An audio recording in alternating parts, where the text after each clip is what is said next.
तो जी हाँ मेरे प्यारे दोस्तों, क्या हाल है आप लोगों के। उम्मीद करता हूँ कि आप सब लोग खैरियत से होंगे। तो आज का जो लेक्चर है हमारे पास, वो हमारे पास है नेटवर्क डिवाइसेस के ऊपर। आज हम लोग जानेंगे कि जो कनेक्टिंग डिवाइसेस जो हमारे पास होती हैं, आखिर हमारे पास वो क्या काम करती हैं। अच्छा, बेसिकली कनेक्टिंग डिवाइसेस हमारे पास नेटवर्क डिवाइसेस ही हैं जो कि डिफरेंट नोड्स को आपस में हमारे पास जो कनेक्शन करवाने में हमारे पास मदद देती हैं।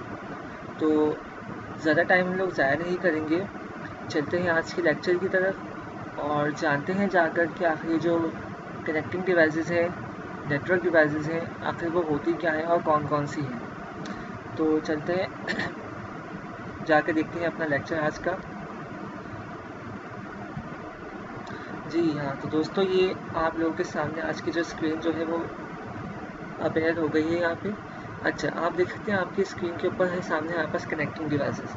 ये वो हमारे पास होती है रिपीटर्स, हब, बिट, ये हमारे पास क्या कहलाते हैं, वो जो ब्रिज जिसको हम बोलते हैं, और साथ में स्विच और राउटर। ये हमारे पास है हमारी कनेक्टिंग डिवाइसेस, जिन्हें हम कहते हैं हमारी नेटवर्क डिवाइसेस। तो सबसे पहले जो डिवाइस है हमारे पास, देखते हैं कि आखिर हमारे पास उसका क्या काम है, वो हमारे पास क्या काम करती है। तो बेसिकली सबसे पहले हम लोग ये देखते हैं कि जो हमारी जो डिवाइसेस है, वो हमारी जो OS का जो रेफरेंस मॉडल हमने डिस्कस किया था, उसकी कौन सी लेयर के ऊपर कौन सी डिवाइस आती है। पहली फिजिकल लेयर के ऊपर जो हमारे पास आते हैं रिपीटर और हब, दूसरी लेयर के ऊपर हमारे पास आते हैं ब्रिज और स्विच, और जो तीसरी लेयर है हमारे पास उसके ऊपर भी आते हैं हमारे पास राउटर और स्विच हमारे पास अगेन आता है। अब बात करते हैं सबसे पहले चल के रिपीटर की। आखिर रिपीटर क्या है। तो जी, यहाँ पे हमारे पास कुछ डिटेल लिखी हुई है रिपीटर की। अच्छा, अब मैं आप लोगों को बताना चाहूँ कि हमारे पास ये जो रिपीटर है ना, उसका काफ़ी लोग ये कहते हैं कि वो एज अ एम्पलीफायर जो हमारे पास होता है, एम्पलीफायर जिससे हम कहते हैं कि AC को DC में कन्वर्ट करता है, रिपीटर भी उसी तरीके का काम करता है। लेकिन ये कहना गलत होगा, क्योंकि जो रिपीटर है हमारे पास, उसका जो मेन और बेसिक फंक्शन हमारे पास जो है आगे हम उसे देखते हैं यहाँ पे। जी, तो बेसिकली रिपीटर का हमारे पास जो बेसिक फंक्शन है, वो हमारे पास ये है कि जो हमारे पास जो क्रिप्टिक सिग्नल आते हैं, उससे हमारे पास उसको असल फॉर्म के अंदर ये लेके आता है। अगर मैं इसकी एक एग्जांपल दूँ, सपोज़ कि अब लॉन्ग डिस्टेंस हमारे पास है एक बहुत ज़्यादा, और वहाँ से हमारे पास सिग्नल ट्रांसमिट हो रहे हैं, वहाँ से ट्रैवल करते हुए आ रहे हैं। तो आते आते आते आते सिग्नल की कुछ लेंथ जो है, या उसकी कह सकते हैं हम, उसकी जो स्ट्रेंथ हमारे पास आएगी वो कुछ कम हो गई। फिर और आगे आया तो वो और कम हो गई। तो इसी तरीके से आगे आते आते आते उसने अपनी स्ट्रेंथ खो दी, और कुछ सिग्नल जो थे हमारे पास कुछ गड़बड़ तौर पे आने लगे। हमारे पास ये कह सकते हैं कुछ करप्ट हो गए सिग्नल्स।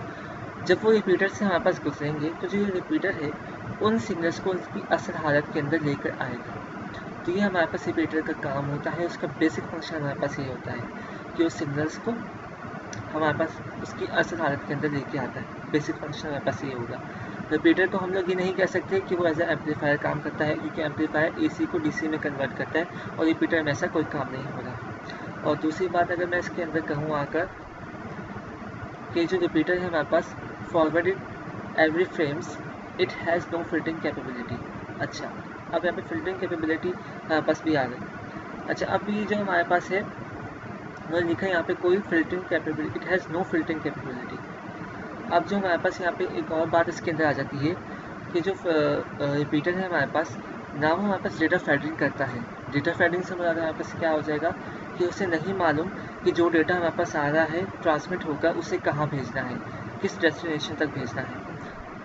दूसरी बात हमारे पास इसमें ये सामने आ जाती है कि जो हमारे पास सिग्नल का आपस में क्रैश हो जाना, मतलब दो सिग्नल्स का आपस में कोलाइड हो जाना, क्रैश हो जाना, यानी कि अगर इसकी एग्जांपल दूँ आपको, तो ये क्या रहेगा हमारे पास एक्सीडेंट। इसकी एक बेस्ट एग्जांपल रहेगी, रियल लाइफ एग्जांपल अगर मैं इसकी दूँ, कि दो कार्स आपस में आके क्रैश हुई, उनका एक्सीडेंट हुआ। इसी तरीके से अगर दो सिग्नल्स आपस में आके क्रैश होते हैं, उनका एक्सीडेंट होता है, तो वो हमारे पास क्या आता है, कोलिजन। और बेसिकली रिपीटर जो है इस कोलिजन को भी मेरे पास नहीं देखता। तो बेसिकली हमारे पास हो गया रिपीटर का ये काम, जो वो करता है, और जो नहीं करता वो काम है। अब बात करते हैं आगे हब की। अच्छा, बेसिकली हब हमारे पास है मल्टीपोर्ट रिपीटर। ये बेसिकली रिपीटर की तरह ही काम करेगा।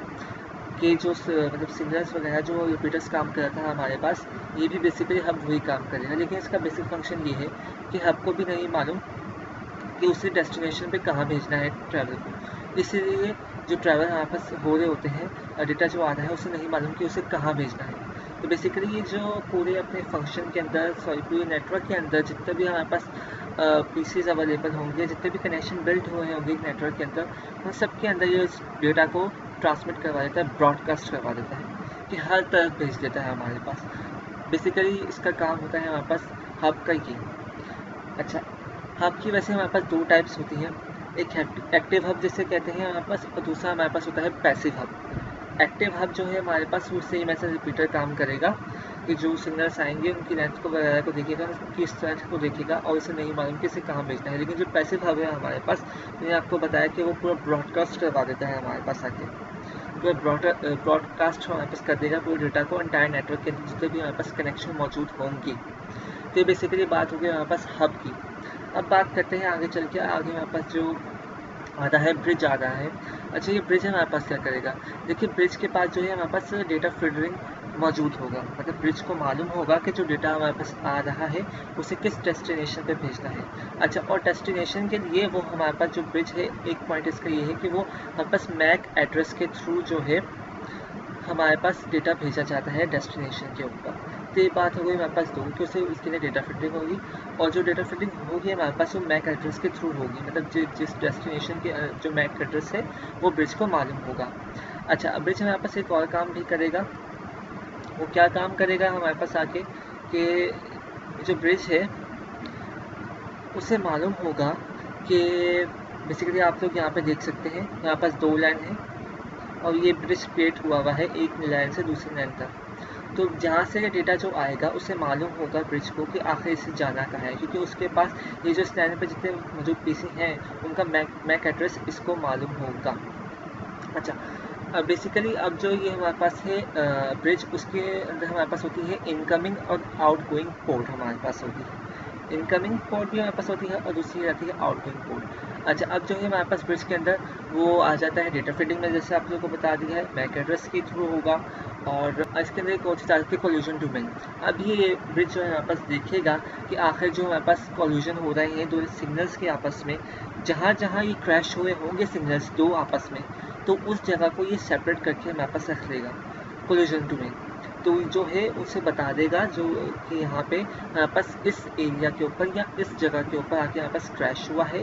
तो वो जो जगह होगी हमारे पास, ब्रिज जो है उस जगह को हमारे पास आके सेपरेट करवा देगा। तो बेसिकली ये कोल्यूजन डोमेन को भी हमारे पास देखेगा। अच्छा, अब यहाँ पे हमारे पास एक और चीज़ भी आ जाती है कि ये ट्रैफिक को मेंटेन भी करता है ब्रिज। ऑल ओवर जितना भी हमारे पास ट्रैफिक आ जाएगा नेटवर्क के ऊपर, उससे ये हमारे पास मेंटेन भी करेगा। जैसी बात है, एक्सीडेंट को भी देख रहा है, मेंटेन भी कर रहा है, और इससे ये मालूम है कि कौन सा डेटा कहाँ भेजना है डेस्टिनेशन के थ्रू। तो बेसिकली इन पॉइंट्स के मद्देनज़र रखते हुए, इन जो आम पॉइंट्स हमारे पास ब्रिज के अंदर आ रहे हैं, अगर उसके तहत मैं कहूँ कि यहाँ पर थोड़ी सी सिक्योरिटी इंक्रीज़ हो जाती है।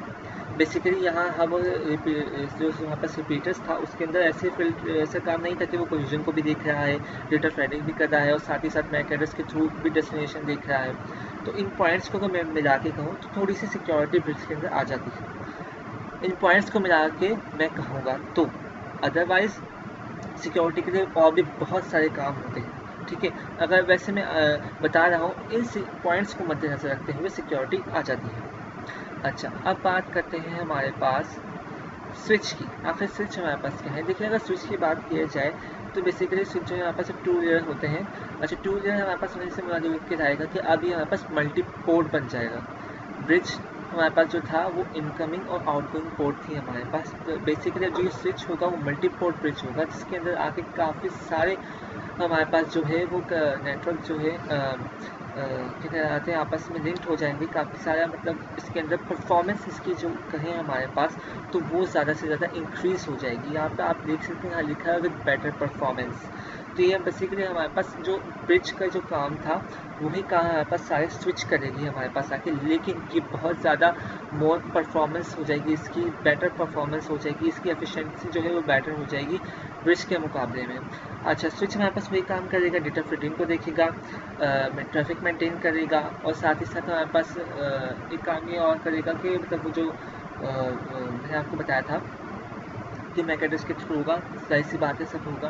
अच्छा, बेसिकली अभी डेटा फिलिंग कर रहा है, ट्रैफिक मेंटेन कर रहा है, कोलिजन को देख रहा है, सारे काम एक वही कर रहा है जो ब्रिज कर रहा था, लेकिन इसके अंदर एक और फंक्शनैलिटी है हो जाती है हमारे पास आके।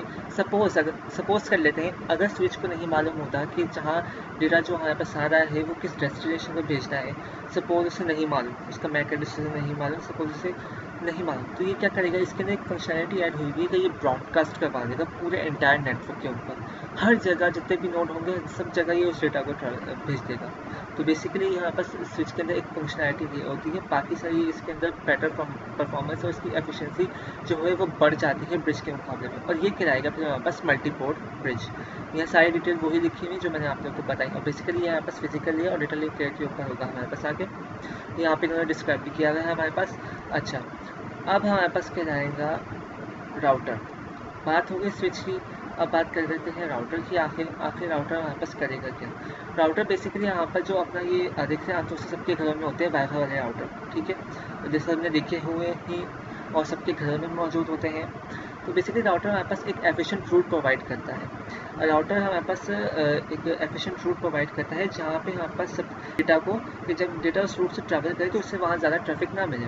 तो बेसिकली ये भी हमारे पास कोलिजन रूलिंग को देखता है, ट्रैफिक को मेंटेन करता है, और साथ ही साथ इसके सबसे बेस्ट एफिशिएंट रूट प्रोवाइड करके देता है। ऐसा रूट प्रोवाइड करेगा आपको ना ज़्यादा वहाँ पे आपको ट्रैफिक मिले, ना कोई वहाँ पे कोलिजन हुआ मिले, कुछ ना मिला, ऐसा कुछ गड़बड़ी तौर पे वहाँ पे ना मिले, और वो एरिया हमारे पास ऐसा हो कि जहाँ से वो आसानी से ट्रैवल करता हुआ अपने डेस्टिनेशन तक पहुँचे। तो ये बेसिकली राउटर का हमारे पास ये काम है। अच्छा, अब तो ये बात हो गई राउटर की। आके हमारे पास अगर मैं एक और चीज़ होती है गेटवे, और वो गेटवे क्या होता है मैं आप लोगों को बताता हूँ, इसकी कुछ डिटेल मेरे पास यहाँ लिखी हुई है।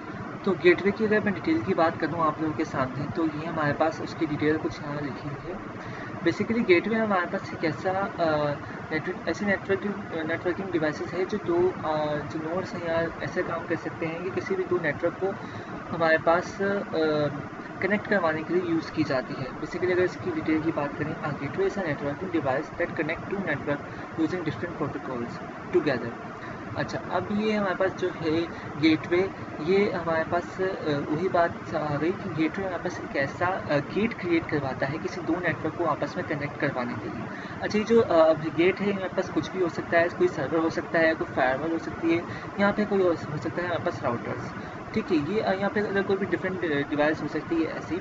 अच्छा, अब यहाँ इसमें एक चीज़ हो जाती है कि ये that enables traffic to flow in and out of the network. वही ट्रैफिक की बात आ गई जो इनेबल्स करता है ट्रैफिक को to flow in and out of the network. अच्छा, गेटवे की तो यहाँ बात ही होगी हमारे पास कि एक ऐसा गेटवे हमारे पास प्रोवाइड करता है जिसमें दो नेटवर्क को आपस में कनेक्ट करवाया जा सके, जो कि हमारे पास यूज़ करता है डिफरेंट प्रोटोकॉल्स हमारे पास। अच्छा, प्रोटोकॉल्स मैंने आप लोग को बताया था, कोई ऐसा सेट ऑफ रूल्स हमारे पास होते हैं जो भी किसी दो कनेक्शन को, दो नेटवर्क या दो कनेक्शन, जब भी हम लोग किसी, या सपोज कर ले कि दो कनेक्शन अगर मैं कहूँ तो एक दो से ज़्यादा पीसी हमारे पास हो जाएंगे, लेकिन अगर मैं कहूँ कि दो नोड के दरमियान कनेक्शन बिल्ड करवाना जाने के लिए जो सेट ऑफ रूल्स हमारे पास बनाए जाते हैं, जो हमें इख्तियार होते हैं, वो हमारे पास प्रोटोकॉल होते हैं। बेसिकली इसका लेक्चर मैं पहले करवा चुका हूँ, तो मैं यहाँ पे आप लोगों को वैसे ही बता रहा था प्रोटोकॉल का नाम यूज़ हुआ था। ये डिफरेंट प्रोटोकॉल को यूज़ करता है, और साथ ही साथ हमारे पास जो गेटवे है डिफरेंट आर्किटेक्चर के ऊपर भी काम करता है। अगर डिफरेंट आर्किटेक्चर की मैं बात कहूँ तो हमारे पास दो आर्किटेक्चर की अगर मैं एग्जाम्पल लूँ, एक आर्किटेक्चर हमारे पास हो जाएगा हमारे लैपटॉप का, और दूसरा आर्किटेक्चर हो जाएगा हमारे पास हमारे पीसी का।